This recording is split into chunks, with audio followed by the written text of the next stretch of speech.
Hello everyone, good morning. তো চলে আসলাম আরেকটা ভিডিও নিয়ে। তো এখানে সবাই কার্ডিও করছে আজকে। তো এরা কার্ডিও করতে থাক আর আমি কিছু কথা তোমাদের সাথে শেয়ার করি। তো আমার জার্নিটা কিভাবে শুরু হলো, কিভাবে আমি এখানে আসলাম, সেটাই আজকে তোমাদের সাথে শেয়ার করব। তো চলো শুরু করি, বেশি কথা না বলে। যাই হোক, আমার জিম সেন্টারটা হলো বক্সিহাটে। আমার বাড়ি বক্সিহাট, ডিস্ট্রিক্ট কোচবিহার। বক্সিহাট ছোট্ট একটা জায়গা, কিন্তু খুব সুন্দর, খুব মনোরম পরিবেশ আছে, নানান কিছু দেখার। বেশি কিছু নেই, কিন্তু যেটুকু আছে খুব ভালো। সেই জায়গায় আমি প্রথমে ডান্স শিখতাম। ডান্স করতে করতে তারপরে আমার হাজব্যান্ড ও বিভিন্ন সোশ্যাল অ্যাক্টিভিটির সাথে যুক্ত। ইভেন ও কারাটে মাস্টার। দেন ওর জায়গায় স্কুলে ক্লাস করায়, সেলফ ডিফেন্স শেখায়। সেখান থেকে আমরা প্রথমে ভাবি একটা জিম সেন্টার খোলার। তারপরে জিম সেন্টার আস্তে আস্তে প্ল্যান করতে করতে জিম সেন্টারটা খোলা হলো।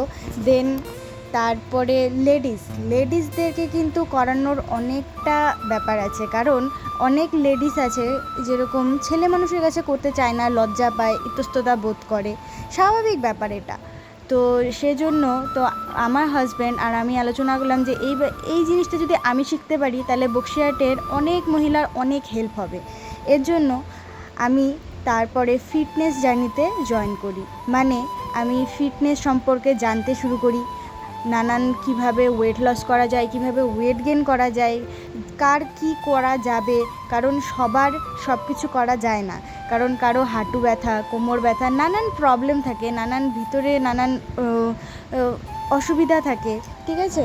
সেগুলো যাতে না হয়, তাদেরকে ওগুলোর প্রবলেম এড়িয়ে কীভাবে ওদেরকে সুস্থ করা যায়, রোগা করা যায়। কারণ এখন সবারই একটু থাকে যে একটু সুন্দর ড্রেস পরবো, সুন্দর লাগবে, এই ব্যাপারটা সবার কাছেই থাকে। তো এর জন্য আমি আস্তে আস্তে শুরু করি শেখাটা। এদিকে শেখা শুরু হচ্ছে, শিখছি, এদিকে জিমটাও তৈরি করছিলাম। তারপরে আস্তে আস্তে এখন শিখতে শিখতে শেখার বয়স নেই, শেখার শেষ নেই। আমি জানি আমি কিচ্ছু জানি না, কিচ্ছু না, আমি 1%ও জানি না, কিন্তু যেটুক জানি সেটুক দিয়েই আমি সবাইকে হেল্প করার চেষ্টা করি। সেই হেল্পে অনেকেই উপকৃত হয়েছে, সেটাও তোমাদের সাথে শেয়ার করব। তারা কি করলো, কতটা কষ্ট করলো, করতে করতে তারা এত দূর এসেছে, সেটাও তোমাদের কাছে শেয়ার করব আস্তে আস্তে। তো এইভাবেই আমরা এই জিম সেন্টারটাকে চালাই। প্রথমে আমি 2জন মেয়ে দিয়ে শুরু করেছিলাম, আস্তে আস্তে 10 জন, আস্তে আস্তে 15 জন, আস্তে আস্তে 20 জন। এখন আমার কারেন্ট লেডিস কাস্টমার আছে মোটামুটি এখন 50 জন। তো তাদেরকে নিয়ে আমি এখন চলছি। মানে হ্যাঁ, 50 জনটা অনেকটাই কম। অনেকেই ভাবতে পারে যে 50 জন তো এটা নর্মাল ব্যাপার, কিন্তু এটা আমি বলবো যে বক্সিহাটের মতো একদম ছোট্ট জায়গায় 50 জন মহিলা যে বাড়ির কাজ শেষ করে ওরা যে জিমে এসে নিজেদের শরীর চর্চা বলো, শরীরকে নিয়ে ভাবছে, এটা অনেক অনেক ভাবার বিষয়। কারণ আমাদের বক্সিহাটটা খুব ছোট জায়গা, আমাদের কোচবিহারের মতো ওরকম উন্নতও নয়। কারণ এখানকার সবার মধ্যেই থাকে বাড়ির বউ বাড়িতে থাকবে, বাড়ির কাজ করবে, বাচ্চা কাচ্চা দেখবে, তারা আবার জিমে গিয়ে কি করবে? জিম তো ছেলেদের, এটা মোটেও নয়। সবার জন্যই জিম, বিশেষ করে মেয়েদের তো করাই উচিত। 30s পরে বিভিন্ন হাড়ের সমস্যা, হাঁটুর ব্যথার সমস্যা দেখা দেয়। এর জন্য সুস্থ থাকার জন্য মেয়েদেরকে জিম করাই উচিত। তো সেটাই বলছি যে আমাদের বক্সিহাটের মতো জায়গায় আমি যে 50টি মহিলাকে নিয়ে আমি চলতে পারছি, এটা আমার গর্বের বিষয়।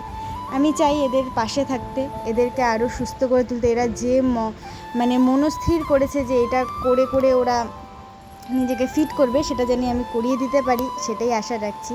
তো আজকে ভিডিওটা এইটুকুই তোমাদের সাথে ছিল। ওরা কার্ডিও করলো, আর কিছু কথা তোমাদের সাথে শেয়ার করলাম। তো পাশে থেকো, এবার একটা লাইক করে দিও, একটা সাবস্ক্রাইব করে দিও, ভাল লাগবে, একটা কমেন্ট করো। Thank you so much, tata, by.